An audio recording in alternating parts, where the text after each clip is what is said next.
So, Sydney, Joe and I were joking offline with you about, oh gosh, why would we ever want to have an Instagram expert on the show because we're so good at it? The reality is, we're really bad at it. And so, when you came across my inbox, I was like, oh my goodness. Yes. So, listeners, this is for you, but this is also for Joe and I because we have some work to do when it comes to Instagram strategy. So, anyway, Sydney, welcome to the show. We have so many questions for you. I'm so excited to answer all of them. Well, before we dive in, we have this new thing that we're doing with guests that we think is just really fun to do to get to know each other. So we want to ask you, what is the wildest thing that's happened to you as a solopreneur? Okay, it was actually like how I became a solopreneur because I started my business when my kids were 6 months and 2 and 4 years old while my husband was deployed and I was in a new city. He's in the Air Force and I didn't know anyone. And for some reason, I decided, you know what? This is a good time to start a business. Yeah, brilliant. I can see it. Yeah, perfect timing. Years ago, we had kids like that, close together, and it's nuts.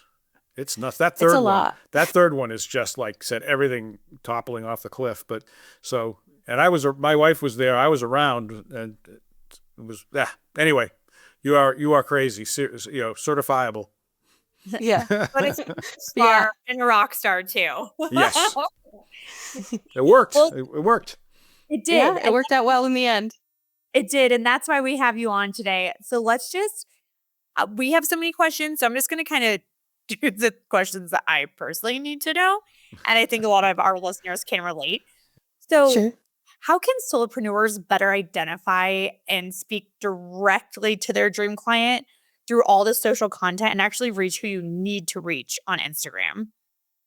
The best way to do that is by talking to your people, like first knowing exactly who that is, like niching way down and then talking to them and kind of regurgitating their words back to them in your messaging. Because the thing you really want to share that's going to grab attention is like those anxious thoughts that your ideal client or customer has that's like keeping them up at like 11 p.m. when they so badly want to go to sleep, but they're like worrying about this one thing. That's what you want to talk about in your content because they'll be like, oh my gosh, that's me. I know this person can help me with that. Yeah, that good point. And it's funny because but like how is there any like targeting? Do hashtags still work? Is there any targeting that you need to do to reach these people? Because I'm thinking Instagram, you have access to the entire world. How do you make sure your audience, even if you understand them, how do you make sure they're the ones that see it? Right. Yeah. Good question. Yeah. So hashtags don't really work like that anymore. They used to, which was really nice. But their Instagram is moving more towards SEO, search engine optimization. So it's more about finding long tail keywords. Like for me, I could use Instagram strategy, like digital marketing tips, things like that. And also outreach is really helpful if you can do some outbound engagement with accounts that are complementary to your business. So because I'm an Instagram strategist, I could find like an email marketing person and comment on their account, and their followers are also in my ideal audience. So they'll see my content as well. Oh, that's smart. See, it's things like that where that makes so much sense and that's so logical. But for some reason, when I like get down to actually put a post in place, it's like, oh, all of it goes out the window. Hey, question though, quick question on that. So when you do go and you post on that email marketing person's content, what do you say is what are the rules like that for kind of engaging people in a way that they're going to notice you, but not being overly salesy or not looking like that kind of sleazebag that's coming in and trying to just sell everybody. Right. Yeah, that's always a concern. I always try to like add value to the post without like taking anything away from it. So if someone's talking about, one I did recently just the other day was an Instagram marketer shared why she doesn't like email templates because it takes a lot of your voice away. I was like, I'm the same way with Instagram. I love the idea of a template because it makes life easier, but it takes so much of your voice away, and that's what people resonate with. So I was like adding to the content, but not dismissing anything she was saying and not being super over promotional. Yep. So how do you get people to engage and comment and everything? I know that So I actually stopped posting on my personal account back in 2020 because I found that if I didn't get a certain amount of engagement, it would affect my day, and I'd be, like, bummed out, and then it was, like, people weren't commenting on pictures of my kids, and like, "Hey, that's the cutest kid ever." Um, and then it was just like, "That's ridiculous. My day should not be dictated by this." So I just stopped even trying to get engagement and then just stopped posting. But for people that need that engagement for businesses, how do you foster continuous conversations, DMs, comments, the works?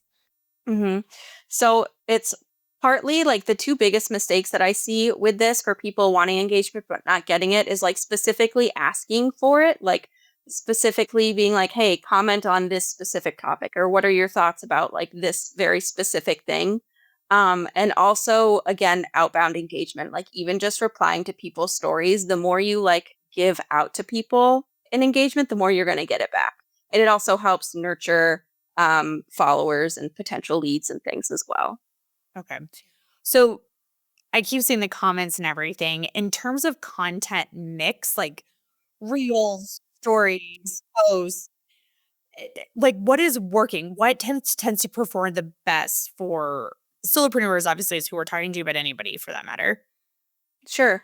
It really kind of depends on your audience. Like right now, I'm seeing a lot more reach and engagement on carousels when like a couple months ago for me, it was reels. So there's like a shift there.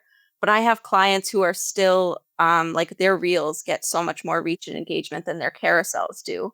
So having like a good mix of both. And then stories are also really great for just kind of connecting with your audience. You can get some good engagement there, just showing like behind the scenes, like what you're doing with your day, what you're working on, that kind of stuff. But if you're really not sure, I would always suggest checking your insights. You can filter them by seeing like what gets the most reach, what gets the most engagement, and just focus on those. So you're not wasting your time on things that you know aren't going to work.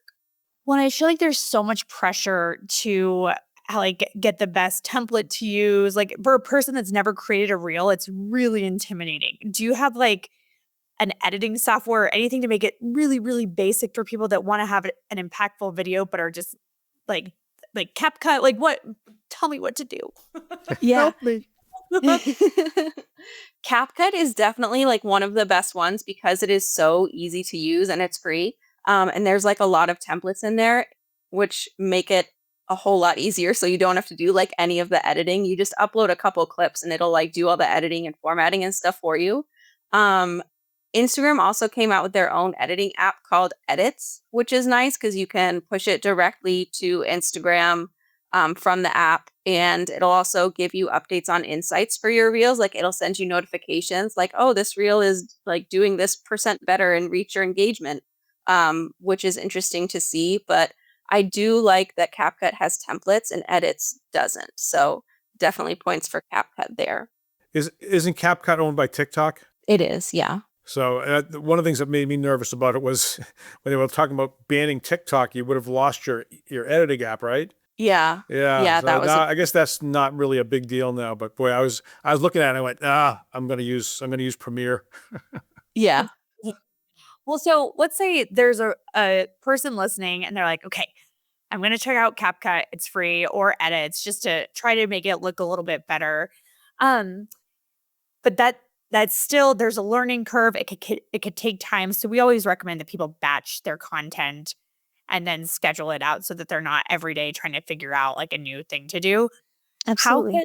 How can a person do that with Instagram and make it quality so that they don't get burned out? hmm I always recommend batching because for the same reasons. You it kind of depends though. So the way how I batch content for my clients and how I teach other people to batch is like you plan out your whole marketing plan for a month or so, however long you typically do it, and then week by week go in and create content just because trends are always changing. How people consume content is different. You don't want to batch too much and then have it become not relevant, even though you're putting like time and effort into it. So have like that full marketing plan. So you have like the buyer's journey outlined with your content. So people, you can still lead people to buy by the end of it, but also kind of break it down. It's also more manageable too if you don't have a whole bunch of time to just sit down and create like an entire month's worth of content. Can I ask a dumb question? Because it's Of course. my specialty when it comes to anything related to social media. Um, so you just said have your buyer's journey mapped out. And I know what a buyer's journey is. I think most of our listeners have the concept. But how does that work in the context of social media where you're posting and people are seeing it from all different aspects? Are you just resonating with this particular post resonates with this person at this particular point in your buyer's journey? Is that how it works? Yeah. So the way I teach it, I've created a 5 steps to sales on Instagram like framework, and I will do like it's growth. So you have the right followers, engagement, connection, trust, and then promotion.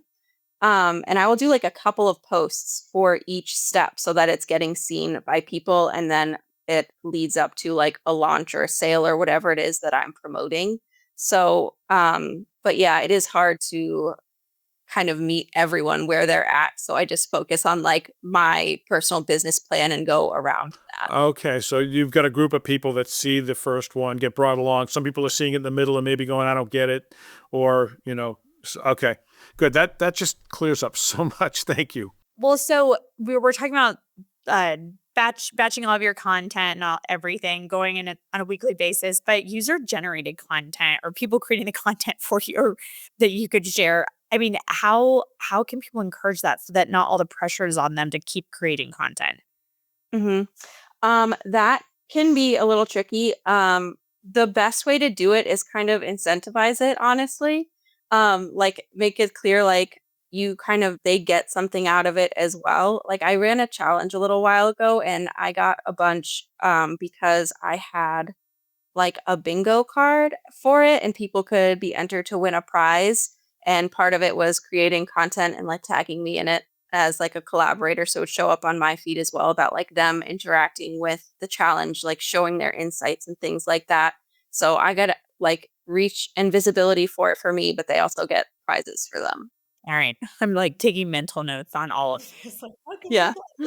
Well, it Yeah, obviously depends. it's It depends on your audience, right? I mean, if very you true. you had an audience of attorneys, high-powered attorneys, they probably wouldn't be going for the bingo card contest. But for the right group of people, it's a brilliant idea.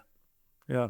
Yeah, it's definitely going to depend on the industry. For people that have a bunch of content and they're like, yeah, I have all of this, but they aren't really seeing a lot of results. Is there a way to do a content on it on Instagram? And how should people go about that to identify gaps and what's working and what's not? For sure. You can look at like the benchmark rates for insights. Like if you're not getting, I think it's 3% growth for your account for a month, that's like below average. So you can focus on trying to get more followers. A great way to do that right now is if you have the trial reels feature. That's a really good way to get more followers because Instagram automatically shows your content to people that don't already follow you but are like interested in the topics you post about. So you could do more of those. If your account gets around 5% engagement, that's average. So it's actually a lot less than people would expect. If you are getting DMs for sales or getting clicks to your website, you're doing better than average. The conversion rate for most Instagram posts for like promotional content is 2%. It's funny because as a marketer, those sound pretty normal, but I can imagine if there's like just a random solopreneur that's like, what? Those are the numbers? Yeah. Like it can I be. would all that Yeah. work and that post and yeah. Yeah, exactly. Well, so it can seem like a lot for people. They're running their business, and so they have to worry about other areas of marketing, but their operations, processes, everything.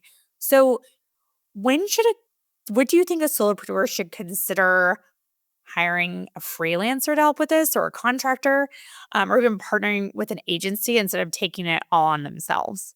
Yeah, I think a lot of it comes down to like most decisions like budget and time. Like if you just don't have the time, it's like definitely worth looking into some kind of outsourcing, whether it's like some like a membership or one-on-one work or an agency. But also like your budget is obviously going to influence that as well. The biggest thing I would say if you're going to outsource completely is make sure you have like a one-on-one call or conversation with someone first to make sure they're a good fit for you. And what is that? What should they be looking for? Like you say good fit, but is it like personality? Do they understand your brand? What are there any red flags that people should look out for? Because I've heard time and time again that people are like, oh, I had a great discovery call with this agency and then flop. They seem like a great contractor to work with, flop. And that they're wasting so much money. Yeah, I would make sure they understand your brand and your values, because the way social media works is like your messaging has to be spot on and it has to be in your voice for it to hit home with your audience. So the person you work with really needs to understand that. And I would also ask to see like a portfolio and things to make sure that they're doing that for other clients as well. Is it common to like speak to current clients, like to be like, can I talk to one of the people you're currently working with, or does that not really happen? Um, it hasn't really happened in my experience, but I also like when people have a call with me, I give them like a packet of information. It has like reviews and insights and like information from other clients. So they do have all that information. But if that's not provided to you when you're looking to hire someone, I would certainly ask. Okay. Yeah. Cause like you said, there's just a lot to think of. Yeah. Yeah, Especially it's a big decision. when there's like done for you packages and all of that stuff. Joe, I think those are a lot of my questions that I had that I was just like, I just need to get this out there. Do you have any that that I've missed? Well, I think just to expand on what you said, like I think what is implied in this last exchange was that it really has to be you that's coming across. Now, whether it's actually you writing the words in order, that's got to be coming from you somehow. So is there any thoughts you have on how, if you're having someone help you, how do you kind of convey you to them in a way that lets them authentically represent you when they're doing this work? Or is there some kind of back and forth that should go on in order to make sure that it's all on target? hmm So normally there's like a discovery call and like a whole bunch of, at least when people hire me, there's like an intake form where I look over, they fill out like, I answer questions about like their values, their mission, all of this stuff. I'll like do deep dives into their website to look at their copy there. I'll have them write other paragraphs about what they do, just like off the cuff, and have a conversation with them to hear what they like talk like. It takes a little while to get their like voice and messaging right, but it is just such an important part. It's definitely worth the forms and the phone calls to get there. How is your Boston? My Boston? Yeah, but if you're channeling me, I grew up outside of Boston, Oh. so people are wicked smart. It's Yeah, I'm from New Hampshire, so it's not too bad. You've got that. Yeah, it's You don't awesome. sound it though. You don't sound like New Hampshire. No, because my husband's in the Air Force, we move around a lot. We hear all the accents. Unless they can master it. Well, Yeah. Sydney, it sounds like you've helped so many people find success on Instagram. So we ask all of our guests this question: what is your favorite quote about success? I really like this one that Serena Williams said. She said, "Success is doing the things most people don't have consistency for," which I feel like really applies to being a solopreneur, because so much of it is just being constant and being consistent so you can get those results that you want. Thanks for tying it back to the audience. Much appreciated. Well, Lydia, this has been great. Thank you so much for answering all of our questions. If people want to learn more about you, where can they find you? Absolutely. My Instagram is a great place. My handle is at socially.yours.strategist. I have a podcast called Mompreneur Mastery. And I also have a free content planning, like 5-day challenge to help you plan a month of content in 5 days, called Plan It, Post It, Profit. All of that will be included in the show notes. And thank you so much for coming on today. Thank you so much for having me. Yeah, and listeners, thank you so much for tuning in. As always, please leave that 5-star review. Subscribe to this show on your favorite podcast platform, including YouTube. Share this episode with a friend, and we will see you next time on The Aspiring Solopreneur.